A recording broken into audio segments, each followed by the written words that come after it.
जादुई गुड़िया के तीन पति। ये कहानी शुरू होती है एक छोटे से गांव बलियापुर से, जो शहर से लगभग 200 किलोमीटर की दूरी पर था। बलियापुर बहुत ही खूबसूरत होने के साथ साथ दोस्ती के लिए भी बहुत प्रसिद्ध था। दोस्ती तीन ऐसे लोगों की जिनकी जात, धर्म, कामकाज बिल्कुल ही अलग होता है। दोस्ती सोहन, विष्णु और दिनकर की। सोहन सुनार का काम करता था, पर व्यवसाय में नुकसान के बाद उसके पास कोई काम नहीं था।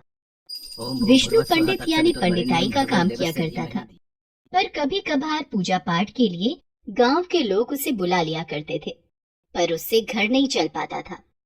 और दिनकर एक सेठ के लिए कपड़े सिलने का काम करता था।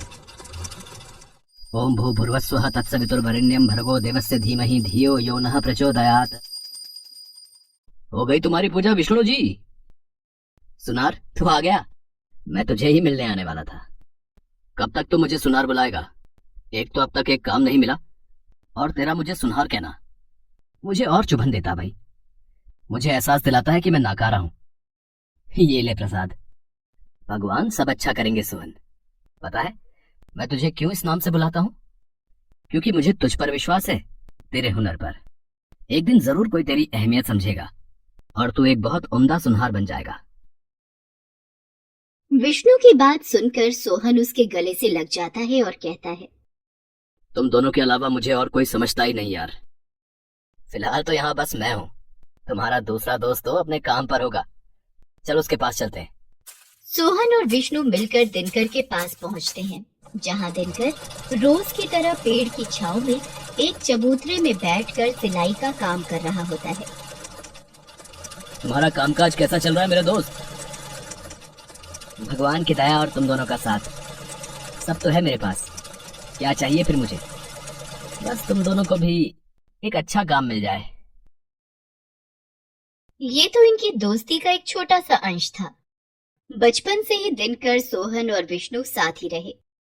एक ही साथ खेले कूदे और पढ़ाई लिखाई भी साथ ही की। गांव के लोग इनकी दोस्ती की मिसाल देते थकते नहीं थे।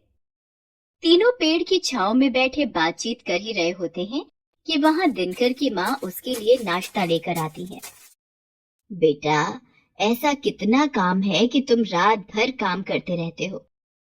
तुम लोग ही समझाओ इसे कि अपनी सेहत का भी ध्यान रखे। खाना भी नहीं खाता। काम करना भी तो जरूरी है ना माँ। 3 गुना काम है। देखा ना, मैं खा लूंगा। अब तो घर जा।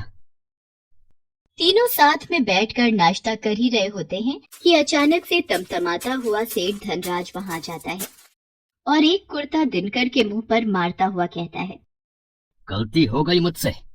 तुझ जैसे भिखारी को काम पर रख लिया। मेरा इतना बेकार कुर्ता आज तक किसी ने नहीं सिया। मेरा काम ऐसा किया है तो मेरे मिल के कपड़ों का क्या ही हाल होता होगा। वही मैं सोचूं, मेरे ग्राहक अचानक कम कैसे हो गए।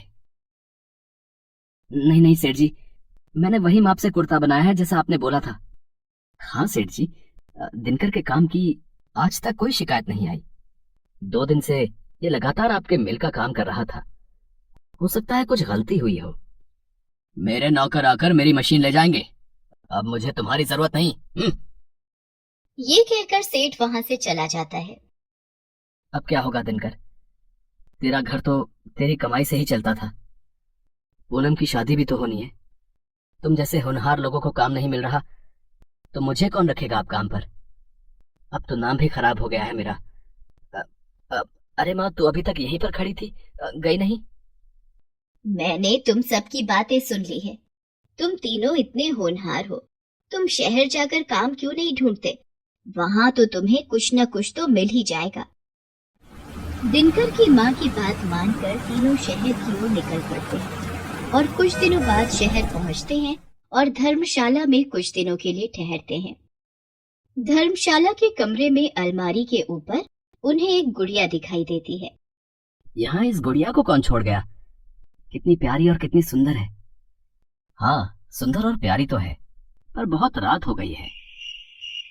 दोनों सो जाते हैं, पर दिनकर एकटक उस गुड़िया को ही देखता रहता है और रात भर उस गुड़िया के बारे में ही सोचता रहता है।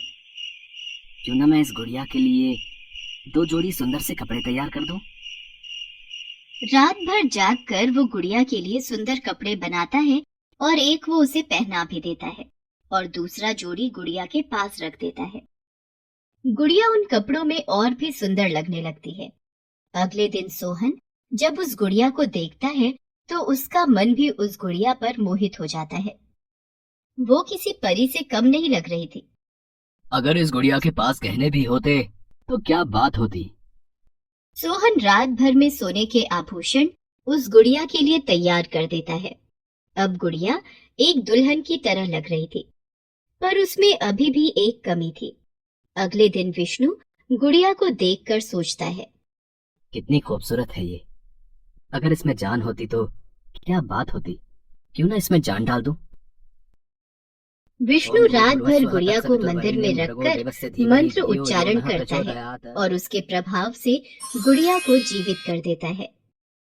आह, मेरे हाथ, मैं हिल सकती हूँ और बोल भी सकती हूँ। आप तीनों का धन्यवाद। गुड़िया की आवाज सुनकर पास ही सो रहे सोहन और दिनकर भी उठ जाते हैं। उसकी सुंदरता तीनों के होश उड़ा देती है और वही होता है जो नहीं होना चाहिए था। वो कहते हैं ना, धन, जोरू और जमीन झगड़े की जड़ होते हैं, और यहाँ भी कुछ वैसा ही हुआ। मेरे बनाए हुए कपड़ों में कितनी प्यारी लग रही है मेरी दुल्हनिया। तुम्हारे 4 पैसों के कपड़े मेरे लाखों की कारीगरी के आगे हैं ही क्या। ये मेरी दुल्हन है। अब विष्णु के मंत्र उच्चारण का ज्ञान भी अब कहाँ काम करने वाला था। तीनों गुड़िया को अपना बनाने की होड़ में लग जाते हैं। अच्छा, एक काम करते हैं, इसे गांव ले चलते हैं। अब सरपंच ही इसका फैसला करेंगे। तीनों उसे गांव लेकर चले जाते हैं और पिछले 3 रातों की घटना सभी के सामने बताते हैं। उसकी सुंदरता सभी को अपनी ओर खींच लेती है।